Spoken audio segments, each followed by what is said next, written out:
पुण्यातल्या लोहगड किल्ल्यावरून 400 फूट खोल दरीत पडून मृत्यू झालेल्या केतन अग्रवाल या प्रकरणानं आता नवं धक्कादायक वळण घेतलेलं आहे. सुरुवातीला हा अपघात असल्याचं मानलं जात होतं, मात्र पोलिसांच्या तपासातून आता हत्या झाल्याचा संशय व्यक्त केला जातोय. आणि या प्रकरणात धक्कादायक बाब म्हणजे की केतन अग्रवालची होणारी पत्नी सिया आणि तिच्या मित्राचं नाव समोर येतंय. पुण्यातल्या प्रसिद्ध व्यावसायिक कुटुंबातल्या 25 वर्षीय केतन अग्रवालचं काही दिवसातच राजस्थानमधल्या जयपूरमध्ये मोठ्या थाटामाटात लग्न होणार होतं. लग्नासाठी 2 विमानं सुद्धा बुक करण्यात आलेली होती. तब्बल 17 कोटींचं पॅलेस या लग्नासाठी बुक करण्यात आलं होतं. पण या लग्नाआधीच होणाऱ्या पत्नी सियाच्या वाढदिवसानिमित्त दोघं सुद्धा मावळ तालुक्यातल्या लोहगडावर ट्रेकिंगला गेले. तिथंच ही घटना घडली. केतनचा फोटो काढताना 400 फूट खोल दरीत पडून मृत्यू झाला.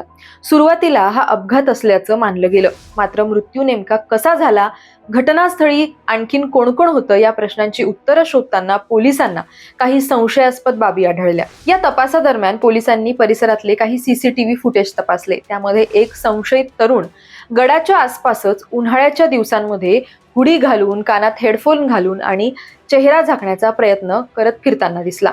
त्याच्या हालचालींनी पोलिसांचा संशय जो आहे तो आणखीन बळावला. त्यानंतर पोलिसांनी काही तांत्रिक तपासाची मदत घेतली. मोबाईल कॉल रेकॉर्ड, त्यानंतर टॉवर लोकेशन, इतर डिजिटल पुराव्यांची पडताळणी करण्यात आली आणि या तपासातून प्रकरणाला वेगळंच वळण मिळालं. केतन विशाल अग्रवाल यांचा ज्याच्याबरोबर लग्न ठरवला होता आणि काही दिवसाने लग्न होणार होता, सिया गोयल, त्याच्याबरोबर त्याचा नाता काही दिवसापासून वाईट झाला होता आणि त्याच्या तापसात काही भांडणासारखे प्रकारसुद्धा झाले होते. आणि याच्यात एक तिसरा इसम जे आहे तो चेतन चौधरी नावाचा आता होता आणि तो व्यक्ती ही सिया गोयलचे बरोबर त्या दोघांनी कट रचून त्याला मारण्याचा त्यांनी कट रचला आणि त्याप्रमाणे प्रॉपर प्लॅनिंगले त्यांना तिकडे घेऊन गेले फिरण्यासाठी लोहगड किल्ल्यावर. आणि हा दोघे वर गेल्यानंतर तो चेतन चौधरीसुद्धा मागून किल्ल्यावर गेला आणि किल्ल्यावर गेल्यानंतर त्यांनी त्याला ढकलून दिला आणि तो खाली पडला आणि त्याची मृत्यू झाली. ती जी सिया गोयल आहे ती मुलगी, त्यांनीही सर्वप्रथम ते आरडाओरडा केला. त्यावेळी जे लोहगड किल्ल्याची सिक्युरिटी आहे ती त्या ठिकाणी आली आणि त्याच्यानंतर त्यांनी पोलिसाला इन्फॉर्म केला. त्यांनीही सुद्धा स्वतःहून ह्या जे मयत केतन अग्रवाल आहे त्याची फॅमिलीला फोनवर इन्फॉर्म केला.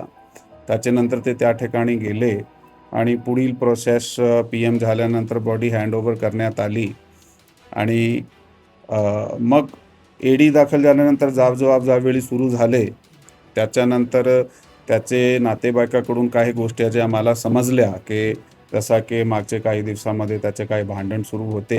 1-2 इन्सिडेंट जे त्यांनी आम्हाला रिपोर्ट केले त्यातून सस्पिशियस वाटल्याने आम्ही आमचे गोपनीय यंत्रणामधून काही माहिती काढली आणि त्याच्याबरोबर जे तांत्रिक पुरावे होते काही, ते तांत्रिक पुरावे आमचे समोर आले, ज्यामध्ये आम्हाला जो थर्ड पर्सन ह्या गुन्ह्यात आहे ज्यांनी सिया गोयल बरोबर हे जे चेतन चौधरी आहे तो काही ठिकाणी आम्हाला दिसला, त्याची प्रेझेन्स त्या ठिकाणी आम्हाला दिसली होती लोहगड किल्ल्यावर.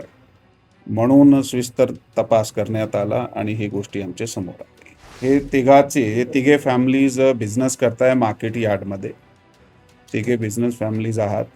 सिया गोयलचा सुद्धा स्वतःचा त्यांनी काही महिन्यापासून बेकरीचा व्यवसाय सुरू केला होता आणि तो जो चेतन चौधरी आहे त्याची सुद्धा जे बिझनेस एस्टॅब्लिशमेंट आहे तो मार्केट यार्डमध्ये आहे आणि त्या ठिकाणी त्याचासुद्धा होलसेल आणि ते ड्रायफ्रूट स्पायसेस वगैरेचं काम आहे.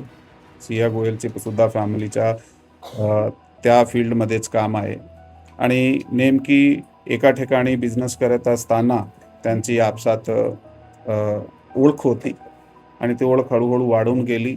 जवळपास 8-10 महिने 1 वर्षापासून ते एकामेकाचे जास्त ओळखी त्याची वाढून गेली. पोलिसांच्या प्राथमिक तपासानुसार केतन अग्रवालच्या मृत्यूमागे कट रचल्याचा संशय व्यक्त करण्यात येतोय. या प्रकरणामध्ये त्याची होणारी पत्नी सिया आणि तिच्या एका मित्रावर आरोप करण्यात आलेले आहेत.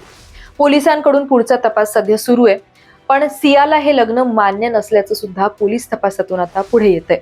दरम्यान या प्रकरणामागे नेमकं कारण काय, हत्या कशासाठी करण्यात आली आणि या कटामध्ये आणखीन कोणाकोणाचा सहभाग आहे का, या सर्व प्रश्नांची उत्तरं आता पोलीस तपासातूनच समोर येणार आहेत. सध्या तरी पोलिसांकडून सर्व पुरावे आणि तांत्रिक माहितीच्या आधारे सखोल चौकशी आणि तपास सुरू आहे. या प्रकरणातल्या पुढच्या घडामोडींवर संपूर्ण राज्याचं लक्ष लागलेलं आहे. अशाच महत्त्वाच्या बातम्यांसाठी नवराष्ट्राच्या YouTube चॅनलला सबस्क्राईब करायला विसरू नका.